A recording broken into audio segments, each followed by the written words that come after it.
right, great bye week. Really good to get out on the road recruiting. I left Wednesday, got back Saturday morning. I think really the reaction to seeing, Nebraska on the road was significantly different than it had been previously. I think the national TV games, I think the night games, I think the style of play, I think seeing what our players are doing, I think quite honestly, just the media presence we've been able to have. I think, I'm grateful to Pat McAfee for having on every week. I had a couple coaches, they were watching it, and they're like, Coach, when are you going to do your spot? So I think mainly it's our players. I think a lot of people talked to us about the blackout. I think we've done a great job of getting kids to come to the games. And so really cool to see the respect and the excitement around the program. So obviously excited to go play a excellent Penn State team. Despite being 4-6, outscored their opponents by 93 points this year. So they're doing a great job right now under Coach Smith. Terry was on my first staff. I hired him out of Gateway High School. Was on my first staff at Temple. Have a lot of respect for him. Speaking of coaches, if you guys don't mind, I just two guys I really don't know very well, so I'm embarrassed about that. But I just respect what they've done. First of all, Brian Keller over at Nebraska Wesleyan. After 30 years retiring. Brandon Cool over at Kearney High and all the things that he's accomplished. Just want to tip my hat to them. I'd love to be here for 10 years, let alone 30. So it's just impressive when people can do what they've done and the consistency and the competitive stamina. And I think the one thing that, it really hits you is how many people's lives they've probably affected. So grateful to them, and I think it's great to see that in our state. So with that, I'll start to answer your questions. You got a health report on some of those guys heading into the week? Yeah. McCullough, full go, Merritt practiced. Anybody else I'm missing? Shavers is out there with his cast. Vienard's just, he's got different DNA. Yeah, Rocco's got a cast, but Rocco's good. So. What was your reaction that you guys did a night game at Penn State? They want us to play on national TV, so I love it. Our league is unique in that they have tolerances for certain teams. So certain teams have in the rules that they don't have to play late in the year. We don't have those tolerances. So, go play on NBC, national TV. Do I love getting back at 3 o'clock in the morning and playing Friday at 11? Yeah. We're going to go do something tough. But that's, now you guys know why I say things like, hey, let's stop fighting as a Husker Nation. Let's all come together because we got bigger fish to fry. So, but that's, 4 night games this year? 4 road night games this year. So, everyone's going to get a chance to see our defense fly around. I think we're in the top in a lot of defensive categories. I think we're second in completion percentage. You're going to get to see the O-line, Emmett, and versus a great Penn State defense. And will put us under a little duress. Okay, but we'll be good. What is that challenge like, particularly in-state offense versus your defense? They turned it up in the running game against Michigan State. Well, how do you size all that?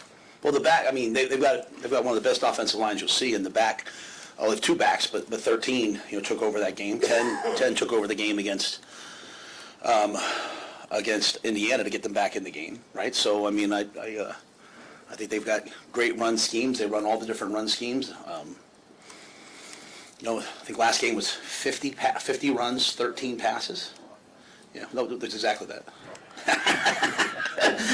I showed it to our team yesterday. I'm like, hey, guys, 50 runs. Now, to be fair, some of those runs were quarterback dropping back and then running the ball, right?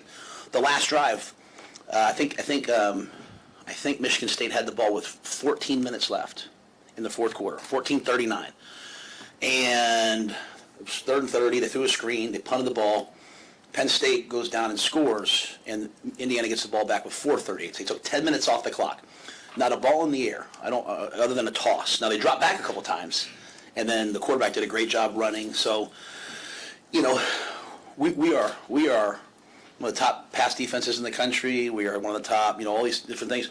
But we struggle versus the run, and they are going to come out and run the football. So I look at it as what a wonderful opportunity for our guys to go out there and conquer things that have bothered them. And so we can defend the run. They're just very good at it too. So a lot of credit to them. They had 100 and some yards through 3 quarters, and in the fourth quarter, Penn State went out and I think they had 130 yards in the fourth quarter. So it'll come down to our ability late in the game to defend the run. And I think we start talk about stopping the run. That takes everybody. It takes your defense. Also takes your offense scoring points. You know, they're a top 25 defense. They're giving up 316 yards per game. So it'll be a great challenge all around. I don't know if this week isn't about you, but what are your emotions going back to your alma mater? I don't have very many at all, to be honest with you. I spoke earlier to you guys about how much I love my time there, but it's just different for me, Sam, because I've been back so many times. The only things I feel, to be quite honest, was like my grandfather had season tickets at Penn State, and so he's no longer living, right? My grandmother's no longer living. So just the people that poured into me and meant a lot to me in my life, just they won't be there for this. I have a great picture when we beat Penn State at Temple in 2015. I have a great picture of my uncle Chuck Splonsky, who was he's in the Pennsylvania High School Coaches Hall of Fame, runs up, and he's getting ready to hug me, and he's no longer living, passed away during COVID. So I'll think a lot about probably, people that would have been at that game that aren't here. But outside of it, I mean, I have a lot of respect for Terry. I have a lot of respect for their team. But I want this week to be 100% about our players. I want our guys to play their best football game, and so, that's really all I feel. Did you catch the coaching bug when you were playing there, or did it happen before? No, at 5 years old, I wanted to be the head coach in college. I love college football. I mean,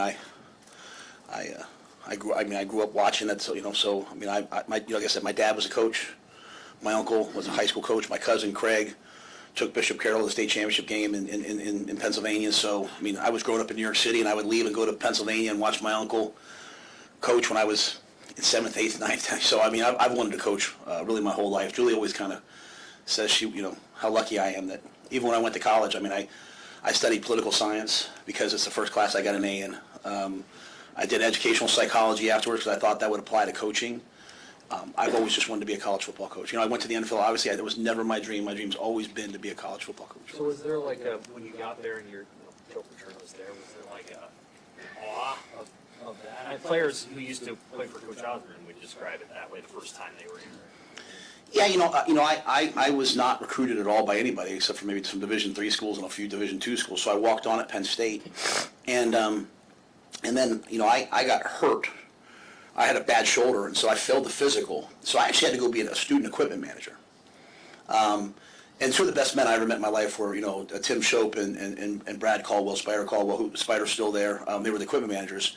And after a couple weeks, I said, you know what, I don't want to do this. I'm going to go try to rehab and come back in the spring. And eventually came back, and the next year they said, hey, you can be on the team. We'll do a favor to you, but you have to be the scout team center. And I was literally at 230 pounds of scout team center the entire year. Fast forward a couple years later, I'm finding a way to get on the field. So, I did all of it to be a coach. In terms of Coach Paterno, he didn't speak to us very often. Like, he knew how to pick his spots, but when he spoke, the man's charisma and his ability to enchant and capture a room was amazing. And, I look at kind of my beliefs in coaching. I think the core thing that Coach Paterno did, besides he truly made you had to go to class. You had to get an education, cared about who you were as a person. The core value that I learned from him was he held his best players the most accountable. And as I got into college football, I saw the opposite. I saw, hey, if you make plays, you can do whatever you want. Not there. You're sitting there on a bowl trip and you see them send a starter home because they're late, and you're like, oh my gosh, I'm never going to be late. So I just think that's kind of carried over for me. And hopefully, I uphold that ethos. Coach, game 2 with T.J. Lateef, what are your expectations for him? Where would you like to see him make the biggest jump? I just want him to go play. They've got a ferocious pass rush. Number 33 is, besides having 5 sacks, 8.5 tackles for loss, he's also got 3 block punts. He is just fantastic, and it's not just him, right? They've got good players up and down the defensive line, all 3 levels. So TJ's there's gonna be times where there's gonna be pressure, and he's gonna have to reverse out and go make a play and run. And I want him to play free. I want him to go out there and let it rip. If he starts, sometimes the first game, the second game you start to don't overthink too much. Just go out there and play through the good plays and play through the bad plays, and just say one snap at a time. use, to me, he's a triple threat. Use your brain, get us in the right play, use your arm, make the right throws, and then use your legs. I think those are the things. The biggest probably challenge is just the crowd noise, I mean, it's one of the loudest places I've ever been. And so, do you use the cadence? Do you clap? Do you go silent cadence? How do you do those things? And what is he comfortable with? But yeah, I want to see him play, man. This is a great opportunity for TJ, and I don't want him to play it close to the vest. I don't want our coaches to play it close to the vest. Like we got to go play and see what happens. You pump in crowd noise in preparation for that and see how he deals with all that stuff. Yeah, and we do that really for most away games. I mean, even like in walkthroughs. I mean, we're all using mechanics. So. We obviously are blessed here with amazing facilities. When I was at Temple, we'd go to Penn State. We'd have the pickup truck driving behind the offensive huddle with speakers, blasting music. So here we can, here we have state-of-the-art sound system, and so we can be inside, we can be outside, and have that all. They've been at home. They've hung with Oregon. They've hung with Indiana. Is it just that environment, or have you noticed anything on tape a difference in how they play at home? I can't speak too much to them. I mean, I think they've had a bunch of close games. This is the preseason 1 or 2 team in the country. I mean, like I said, they're outscoring teams by 93 points. They're in the top 25 on defense. They're running the football at a high level. Obviously, they lost their quarterback. Other quarterbacks come in. He's doing a really nice job for them. So I mean, and the way they play. I mean, when you run the football and take shots and play great defense, the games are going to be close, and it's whoever makes more plays in the fourth quarter. So. But yeah, I mean, I think most teams play a little bit better at home, and obviously they like us have a great, crowd. Like we get to see what it feels like when the other team false starts on 3rd and 9 and we're all clapping. They've got the same thing. So we'll just have to go out there and have some poise in the noise and make sure that we're having fun while we play. You already kind of referred to this, but do you think the record is misleading based on the difficulty of the schedule that they played, this unbalanced nature of Big Ten schedules, and how it might affect one team? I hadn't really thought about it. I mean, I think so much goes into Big Ten schedules. I mean, it's like, there's all those metrics out there, like who has to travel the most, who has the most. Like some teams have more days off before games than other teams. I mean, it's just part of being in the league, right? So it's not a complaint. I don't want any pundits out there taking shots at me. I'm not saying. I'm just saying like it's really hard in an 18-team league, right? Like even in the NFL, you think about the National Football League, like you have a 4-team division, and you play those teams twice, and they're usually all within, except for maybe the NFC East, you're all kind of within traveling of each other. So I just think there's a lot of uniqueness to it, but I think they're an excellent, excellent football team. And I think, Terry's obviously done a great job of, uniting them and getting them, they had the Iowa game down to the very wire, right? And then a young man makes a great run to win the game. They had Indiana, and that was just a classic 2-minute drive, really for the ages, for Indiana. And then, this was a close game with 14 minutes left and really with 5 minutes left. So, I don't know if I'm answering your question, Sam. I'm sorry. I just think, at the end of the day, they're a really good team. So to your point, yeah, it's misleading a little bit. How it relates to everyone else in the league, it's hard to say.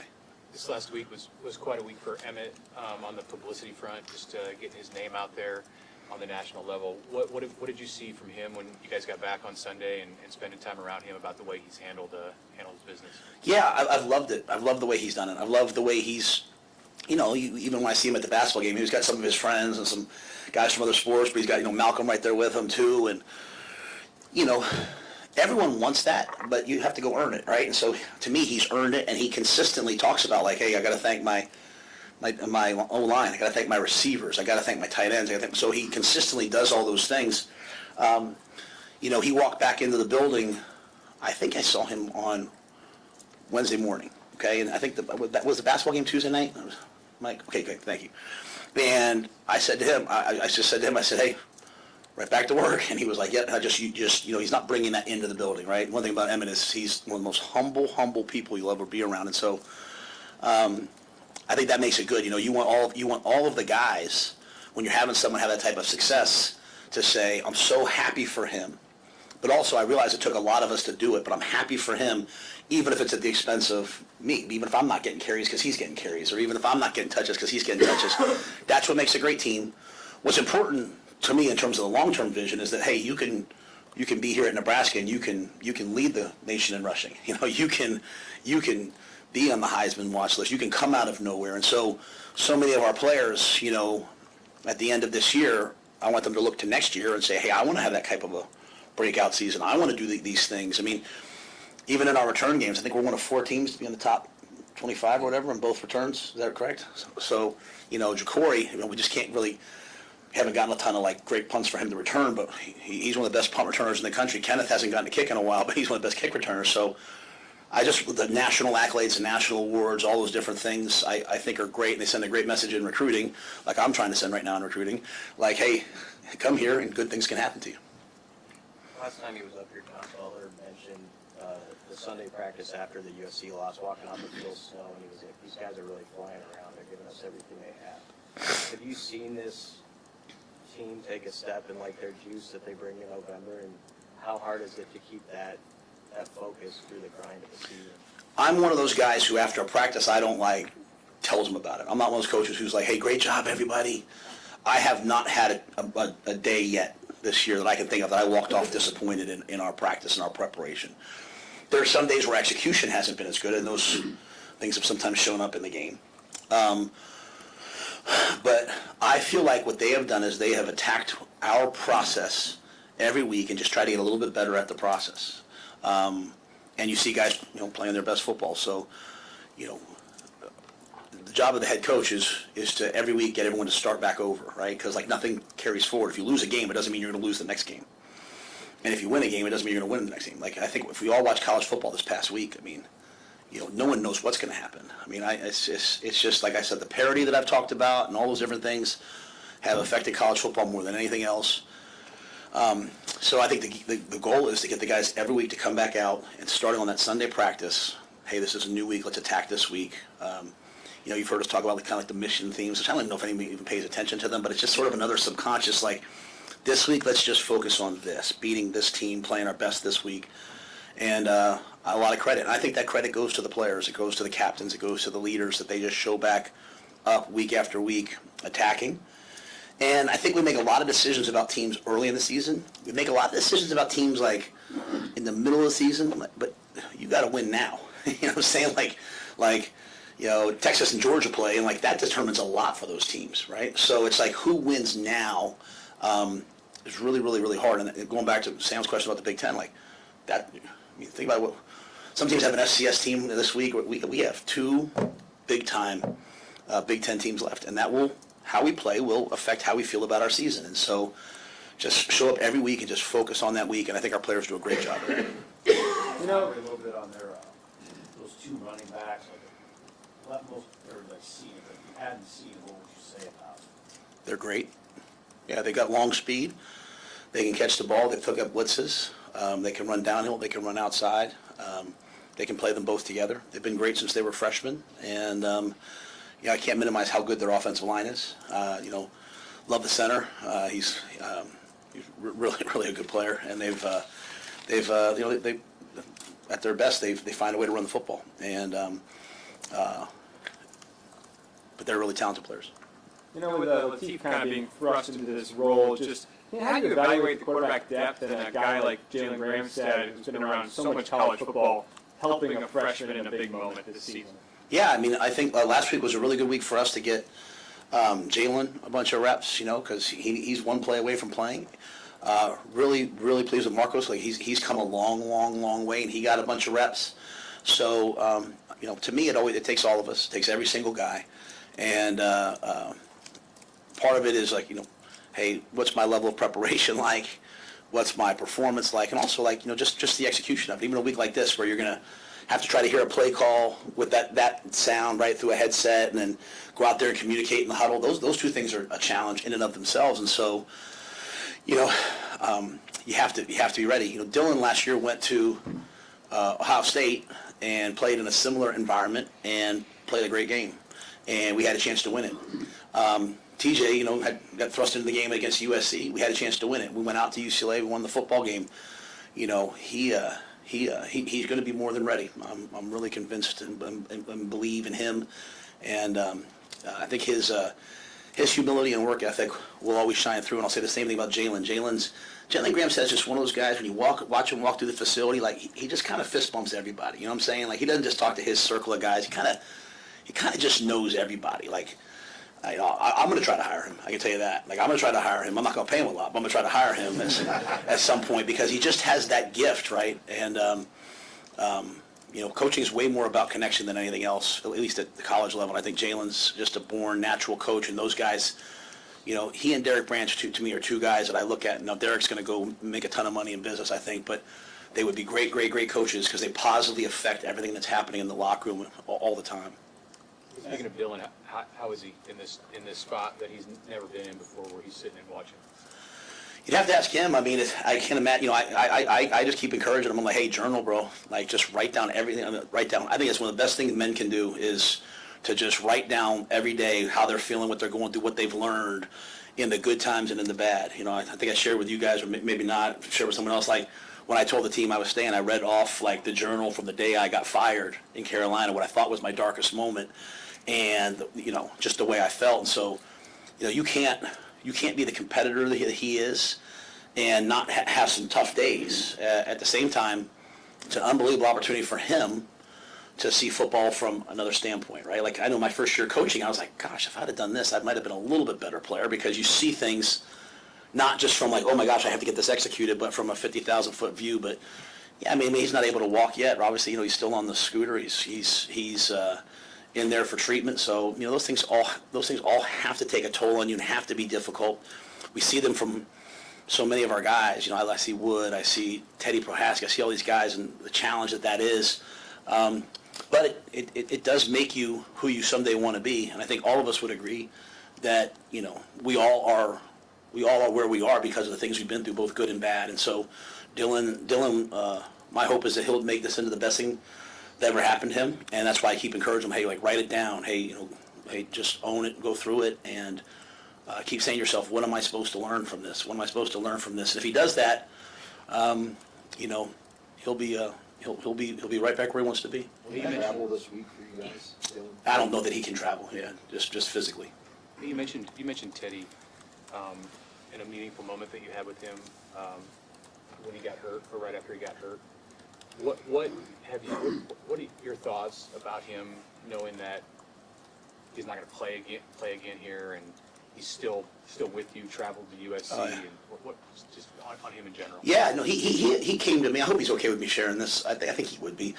I think he wants to look into a future like working with student athletes, like in player development or something like that. And I think he'd be amazing at it. I think he'd be great at it. He's someone that is selflessly always trying to give to others. He's someone that's always trying to pour into others, and he's just literally one of the most remarkable young men I've ever coached. And so, I'd love to have him. Now, I can't have every former player, but I'd love to have him. I'd love to find a way to get him started, because I think he'll be great. I think he'll be absolutely great. And, he wanted to be, not just even for like the home game. I want to stay at the hotel. A lot of guys want to go, they want to stay at the hotel. He wants to stay at the hotel. He wanted to travel with us. Elliott Brown did that for us last year. Elliott Brown tore his ACL. And then, or I forget what year it was. I'm getting old. Tore his ACL and then literally delayed surgery so he could stand on the sideline and signal for us. And then you wonder why he's having all the success he's having now, right? We're working with the governor and social media. I follow him on social media to see what his 4 a.m. workout every day. I mean, because he's someone I respect and I trust. So there's a lot of guys like that, but Teddy's certainly a special one. Is there anything that you can, your coach, that you see in a freshman quarterback that with the readiness, you see he's ready for this challenge? Are there traits that you see? You're talking about for this game? Yeah, kind of any game, but yeah. Yeah, I mean, you have to remember now. I mean, I went to Temple and I started P.J. Walker as a freshman. I went to Baylor. I started Charlie Brewer as a freshman. I came here. We didn't start freshman the first year, and then I played Dylan obviously last year as a freshman, and now TJ's playing as a freshman. And so, to me, it's like can I prepare, and then can I handle the moment? Like, is the moment going to be too big for me? And I think I felt that way about all 4 of those guys, that no, the moment was never going to be too big for them. Like when you enter the arena, you are the one that everyone's looking to. No one's looking to you and saying, well, he's a freshman. They're looking to you and saying he's the quarterback. And so you better enter it with confidence. You better enter it with belief. And I think people are always waiting to see when something goes wrong, hey, how are you going to handle it? How are you going to respond? And we all want to follow somebody that when things go wrong doesn't blame others. We all want to follow someone when things go wrong, has a positive attitude, and just comes right back to work. And so going back even to the question about after USC that Sunday, how they came back to practice, or really any week this year, to me, I could say all I want to the team. They're not. I mean, they're looking at the leaders and saying to themselves, how are they responding? So, we'll go to Penn State this week, and we want to be the best team that we can be. And a team obviously has to execute together, but a team also has to stand. I mean, we're going to be on that sideline. I'm sure there'll be lots of red there, but we're going to be standing on that sideline. It's going to be just us, right, kind of together, huddled together. And you better feel like, every single guy there would sacrifice and do anything for you. And while TJ doesn't have to be like a vocal leader, he's our quarterback, and your quarterback is your leader.